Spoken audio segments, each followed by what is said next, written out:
Ce podcast vous est présenté par le laboratoire CNRS Calab de l'Université de Lille.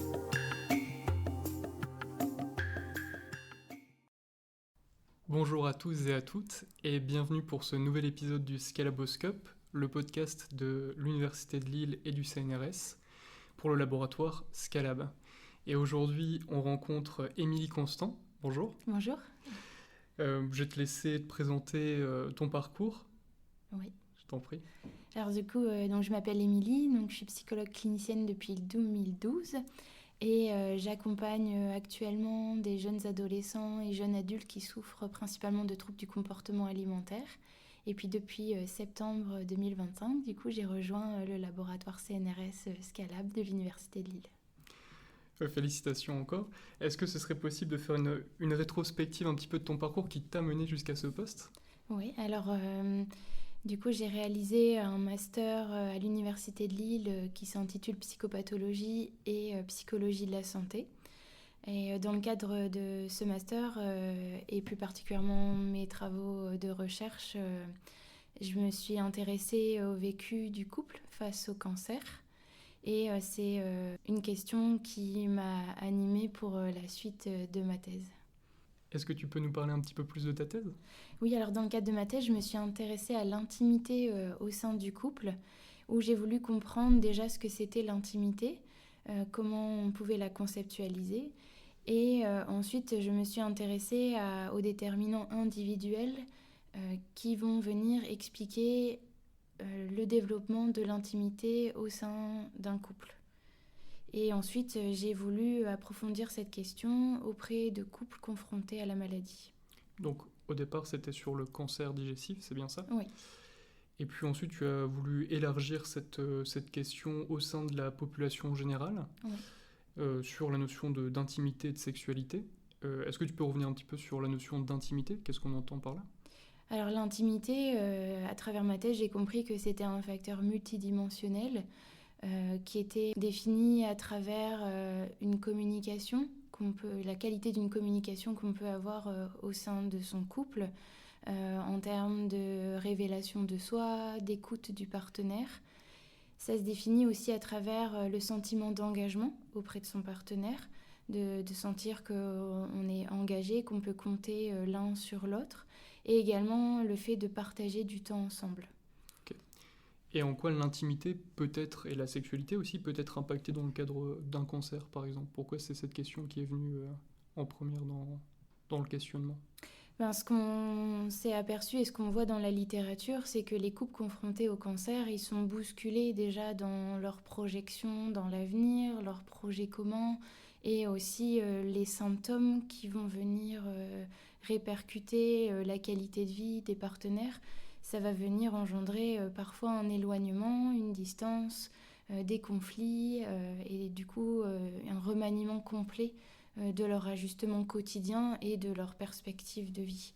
Avec le poids des soins aussi qui leur sont adressés, c'est ça. Et la perspective d'avenir qui peut être remise en question au fur et à mesure. Sur la population en général, tu as opté pour une méthodologie un petit peu particulière et originale. Est-ce que tu peux nous en dire plus ? Oui, alors dans le cadre de ma thèse, en fait, on a voulu aller un peu plus loin que des mesures auto-rapportées. Donc il y a un premier volet qui s'est centré justement sur l'étude des déterminants de l'intimité à travers, par exemple, le lien d'attachement que les partenaires ont pu développer dans le lien précoce avec leur figure d'attachement, qui peut être leurs parents, par exemple, et également leurs compétences émotionnelles, leur capacité à comprendre ce que l'autre ressent, notamment. Et ensuite, on a voulu approfondir cette question-là au sein d'interactions in vivo, où les couples étaient amenés en fait à se présenter au laboratoire et à choisir un sujet conflictuel, à discuter tous les deux devant une caméra de ce sujet conflictuel. Et ensuite, on leur proposait de revisionner en fait cette interaction. Au cours du revisionnage, on leur proposait de mesurer physiologiquement certains indicateurs qui nous permettaient de mesurer leur capacité de régulation émotionnelle par rapport à ce qu'ils pouvaient ressentir en fait en revisionnant leur conflit. Donc, pour résumer, vous deviez trouver des couples qui étaient proches d'une dispute, en tout cas qui avaient une dispute.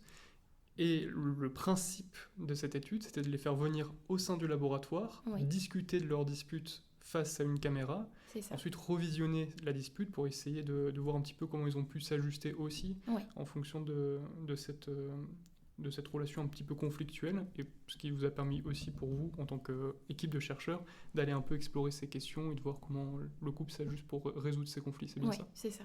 Ok.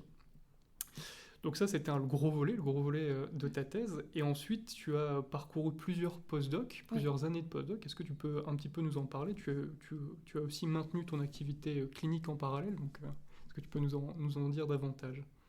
Du coup, à l'issue de ma thèse, donc je suis partie dans un laboratoire spécialisé dans la recherche du couple, de la dynamique du couple, à Zurich. Et donc, durant ce postdoc, en fait, je me suis formée à des analyses statistiques et aussi d'autres méthodologies pour mieux appréhender les mesures et l'évaluation des interactions interpersonnelles. Entre plusieurs individus, dont les données dyadiques, c'est bien ça ? Donc, c'est-à-dire la manière les mesures statistiques qui concernent deux personnes en train d'interagir. C'est bien ça ? Ok.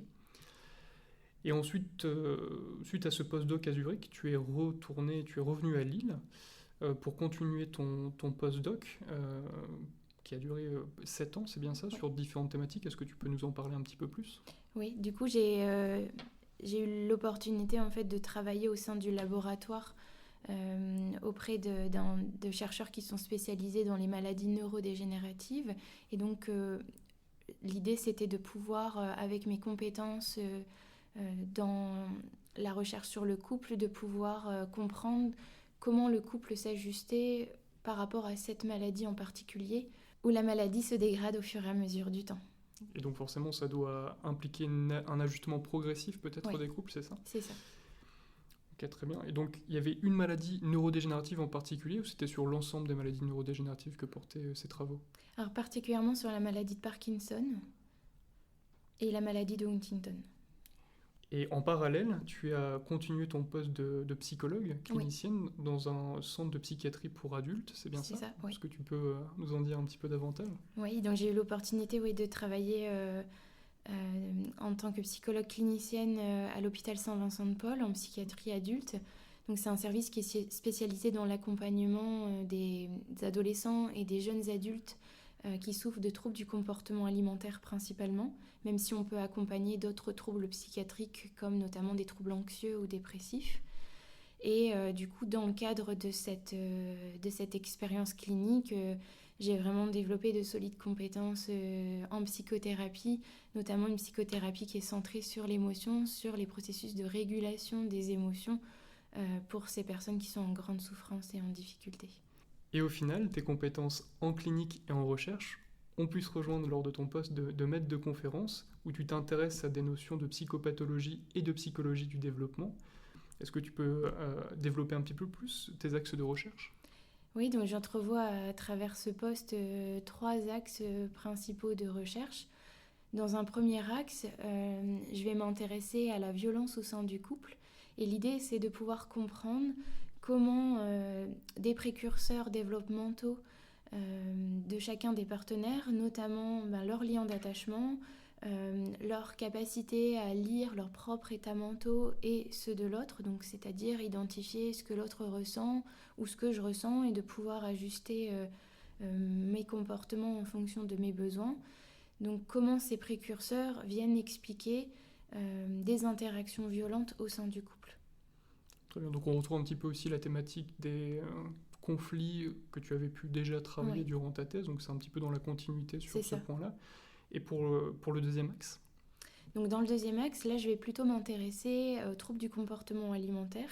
Et l'idée c'est de pouvoir comprendre justement les facteurs individuels et développementaux du jeune, mais aussi de ses parents, de comprendre aussi d'autres facteurs familiaux et comment cela vient expliquer le développement et la sévérité d'un trouble du comportement alimentaire. Donc finalement, on retrouve l'expérience de psychiatrie ici aussi en recherche que tu as pu acquérir. Et puis finalement, le troisième axe, est-ce que tu peux en dire quelques mots ? Alors dans le troisième axe, je vais m'intéresser à la maltraitance, la négligence parentale.